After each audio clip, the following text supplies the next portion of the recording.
Hi guys, welcome to Environmental Science Video 3. It's on environmental problems, causes, and sustainability. This goes on the right-hand side of page 10. So what is environmental science? We need to make a distinction between environmental science and environmentalism. And as you see here, I've highlighted them in yellow, the vocabulary words, and I will try to do that. Those are the things that you need to write down or to have an understanding of for your quiz tomorrow.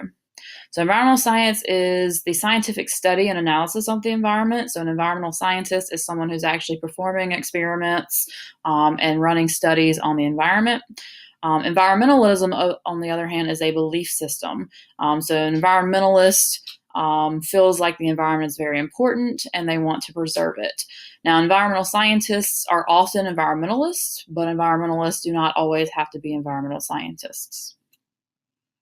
So environmental science is interdisciplinary. What that means is there's a bunch of different disciplines, branches of science. You also have philosophy, ethics, political science. All of these different things go in together to create the field of environmental science. And we're going to look at an example. You don't need to write this down, but just to give you an example of what does it mean to be interdisciplinary. So a community uses coal for electricity. That's going to be your economics side. The coal has to be mined. That's a geologist. The coal is then going to be transported. That's the engineer. Burning it releases pollution. So a chemist is going to look at it and figure out, the acid rain composition. The meteorologist is then going to talk about how it falls as acid rain. The ecologist is going to study how that impacts plants and animals. And then the political science person is going to look at laws and regulations for how we can stop making and producing as much acid rain. So our overall goal is this word sustainability is very important. It's going to take us through the rest of the course. This idea is that we are meeting our needs right now without compromising future generations to the ability to meet their own needs. So if we're using up everything right now, then that would not be sustainable. Future generations would not have resources to use, which unfortunately is the way that we're kind of going right now. So some things that we're using up potentially, the natural capital that we get from the planet includes natural resources and services, and you do need to know that formula. Natural resources are things like water, trees, coal, minerals, all of these sorts of things. Natural services are things that nature provides us that we don't have to pay for. So things like clean air that the trees are help producing. Now, if you get rid of the trees, which is one of the problems, then you're not going to have clean air anymore. We have to start paying for that. Natural service also includes things like clean water. The earth naturally filters out water and cleans it. However, we're polluting it more than the earth can actually clean it. So that's going to be another problem. So these are some of those ways that we're causing the natural resources to degrade. You've got air pollution, water pollution, soil erosion. We're also depleting and using up a lot of the soil that we have available. And these are all problems that you guys are going to be facing in the future, as well as me, and trying to figure out how to rectify some of these problems that we're having. So one of the biggest problems that we have is resource depletion, which is what we've been talking about. Now, if you don't know this number, that the human population is 7.3 billion, please write that down. We did talk about renewable and non-renewable resources already. So this is looking at coal in 2008. And if we continue using the coal at the same rate that we were then, it's going to be about 250 years left of coal. Now, obviously, if we stop using it as much, then we would have more supply. If we increase our use, then we're going to have less of the supply. Another big problem is pollution that we're going to talk about. You need to know the difference between point and non-point source. A point source pollutant is one that I can point to, original I know, and identify the pollution. So a smokestack, for example, a pipe that's directly into the river that we can go and point to and look at, or a ditch. Non-point sources are things that there's a lot of, so we can't really figure it out very easily. So if there's pollution in a river that's because of runoff, we're not sure which parking lot it might be coming from because there's hundreds of parking lots that are feeding into a river, for example. Same thing with pesticides from different places.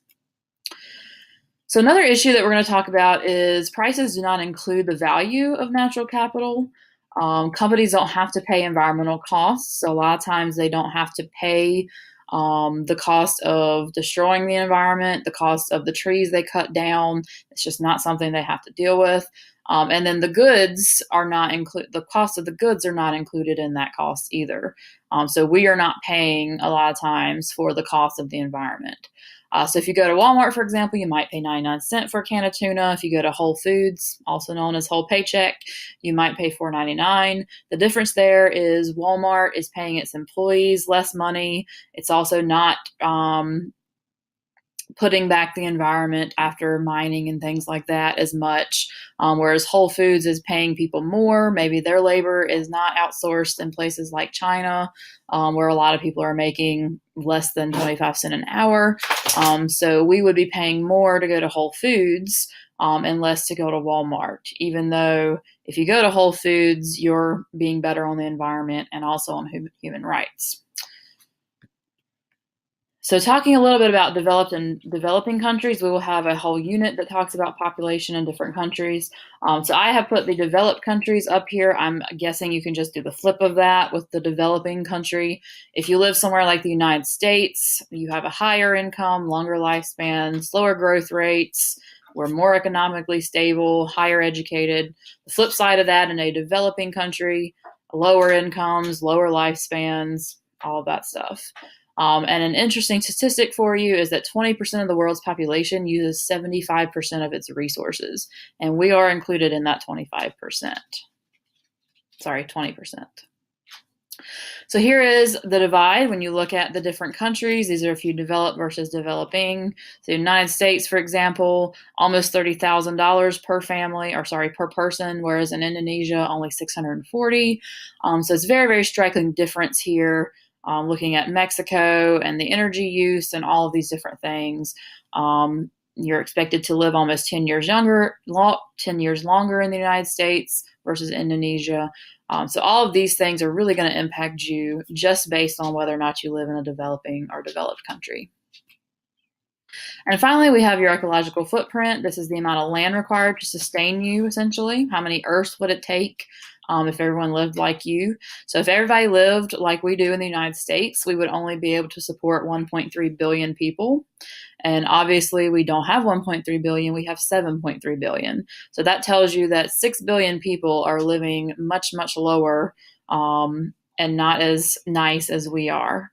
If you live in a developed country, your footprint's going to be high. If you live in a less developed country, you're just going to be lower because we're using more of the resources. And this is actually going to be an assignment that we do together, calculating our ecological footprints and figuring out how many Earths it would take to support your lifestyle. Okay, so that's it for Chapter 1. Bring your questions tomorrow and we'll discuss further. Thank you.